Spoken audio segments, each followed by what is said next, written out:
Hello, dear children. How are you all? This is Rashmi Mishra, your English educator, and today I am here with a new topic of English, Honeycomb Book, Class 7, and today's topic is a poem.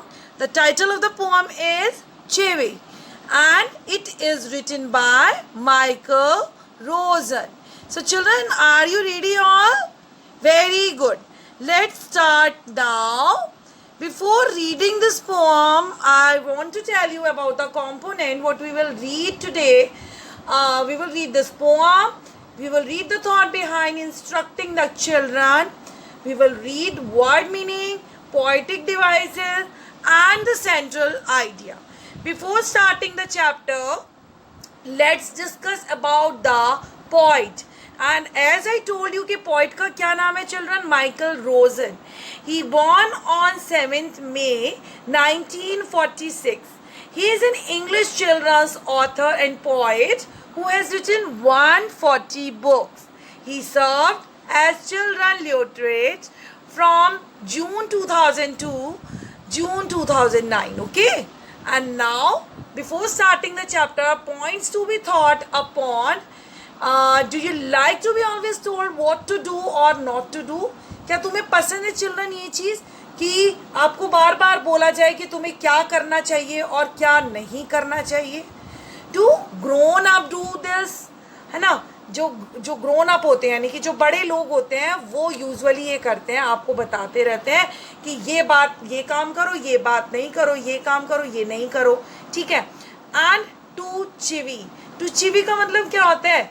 To nag, to someone, to do something often in an annoying way, यानी कि annoying वे में, गुस्से में किसी भी चीज़ के लिए तो रोकना, टोकना, वो क्या कहलाता है children? Chivvy. Okay, now here we will start the poem from stanza 1. Are you ready? Very good.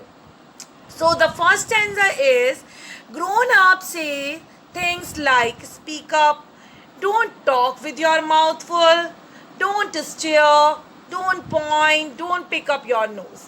So what does it mean? Grown up यहाँ पर है, इसका मीनिंग क्या है? बड़े लोग जो हमारे सीनियर होते हैं, हमारे पेरेंट्स होते हैं, यूजुअली वो क्या कहते हैं हमसे? स्पीक अप, कि कब हमें बोलना है और कब हमें नहीं बोलना है, हमें रोकते टोकते रहते हैं, ठीक है. And don't talk with your mouth full, और जब तुम्हारा माउथ जो है उसमें फूड होता है तब कभी भी नहीं बोलना चाहिए. डोंट स्टेयर का मतलब क्या होता है चिल्ड्रन? घूरना, एक टकटकी लगा के देखना, ठीक है. किसी को भी नहीं घूरना चाहिए. डोंट पॉइंट, यानी कि, और क्या कहते हैं हमारे सीनियर्स, हमारे जो पेरेंट्स होते हैं वो क्या कहते हैं? डोंट पॉइंट, यानी कि किसी को भी फिंगर से पॉइंट आउट करके नहीं बोलना चाहिए किसी के भी बारे में. Don't pick up your nose. Pick up your nose, what does it mean? Yes, finger nose में डाल के साफ करना, उसको कहा जाता है पिक अप योर नोज, ठीक है children. And now I would like to explain the difficult word which came in the previous stanza, speak up. When are you told to speak up? है ना, जब तुम्हें बोला जाए तब बोलो. Don't talk with mouth full का मतलब होता है कि when are not to talk while eating something, यानी कि जब कुछ खा रहे हो तो नहीं बोलना चाहिए. Not to point fingers at anybody, and never to dig finger in his or her nose. As I already taught you, here are the word meaning.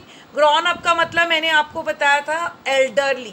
You can take the screenshot of the word meaning children. Stare, look long intently, घूर के देखना, है ना.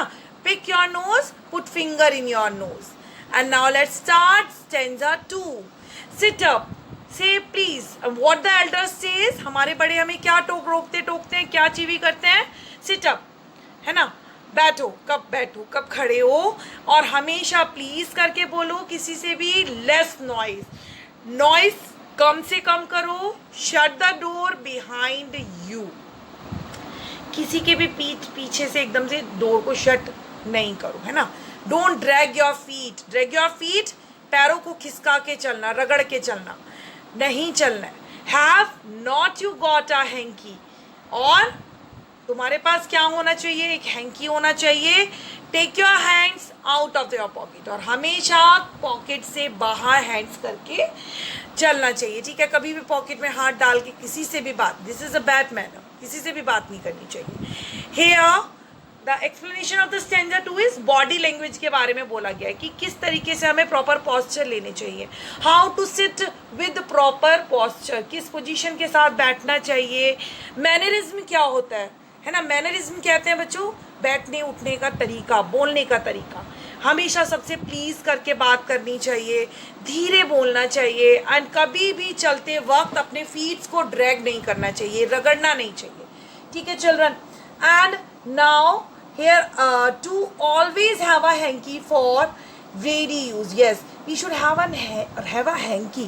हमेशा एक hanky होना चाहिए हमारे पास. should keep his hands out of the pocket, यानी कि हमेशा अपने हाथों को पॉकेट से बाहर रखने चाहिए. ठीक है children. And now we will discuss stanza 3. Pull your socks up, हमेशा सॉक्स जो भी पहनो उनको अप करके पहनो, फोल्ड करके नहीं पहनना चाहिए. स्टैंड अप स्ट्रेट, और हमें कैसे खड़े होना चाहिए, स्टैंड अप, बिल्कुल सीधे खड़े होना चाहिए. Say thank you, and always we should say thank you. अगर कोई हमारी हेल्प कर रहा है ना, उसको थैंक यू कहना चाहिए. अगर हमें कुछ चीज़ दे रहा है, खाने की चीज़ दे रहा है या कुछ भी, we should say thank you. And don't interrupt, जब दो बड़े बात कर रहे हो तो कभी भी, या छोटे बात कर रहे हो तो कभी भी बीच में जाके नहीं घुसना चाहिए, इंटरप्ट नहीं करना चाहिए children. No one thinks you are funny, कोई व्यक्ति ऐसा ना सोचे कि तुम एक मनोरंजक की चीज़ हो, है ना. फन नहीं बनाए कोई तुम्हें, इस तरीके की हरकत नहीं करनी चाहिए. And take your elbows off the table, हमेशा अपनी जो एल्बोज हैं उन्हें टेबल पे रख के नहीं बैठना चाहिए. So child has to be a refined being, child को किस तरीके का व्यवहार करना चाहिए socially, it is told to us in this paragraph. हमें हमेशा सॉक्स प्रॉपर वे में पहननी चाहिए, सीधे बैठना चाहिए, हमेशा थैंक यू बोलना चाहिए, इंटरप्ट नहीं करना चाहिए, और कभी भी फनी मैनर में बिहेव नहीं करना चाहिए children. And now the another line is this. Yes, can't you make your own mind up about anything? So what does it mean children? Usually it happens कि adults जो होते हैं constantly instruct their children. ठीक है, हमेशा अपने बच्चों को instructions देते रहते हैं to behave in a decent, well manner and sophisticated way. बहुत सही तरीके से रहना सहना बोलना, ये सब तरीके वो अपने बच्चों को सिखाते रहते हैं. The instructions rob away their innocency, making them dependent on the elders. और वो क्या करते हैं इंस्ट्रक्शंस, वो उनकी जो इनोसेंस होती है, वो बच्चे जो होते हैं वो इनोसेंस जो होता है वो ख़त्म होता जाता है. And it make them dependent on their elders, और इससे क्या होता है वो पूरी तरह से अपने एल्डर्स पर ही डिपेंड हो जाते हैं कि भाई हमारे एल्डर्स ही हमें सब कुछ सिखाते हैं, तो जो भी वो बोलेंगे हम वैसा ही करेंगे. ठीक है children. And now here we have used the poetic devices alliteration. alliteration का यूज क्यों किया गया चिल्ड्रन?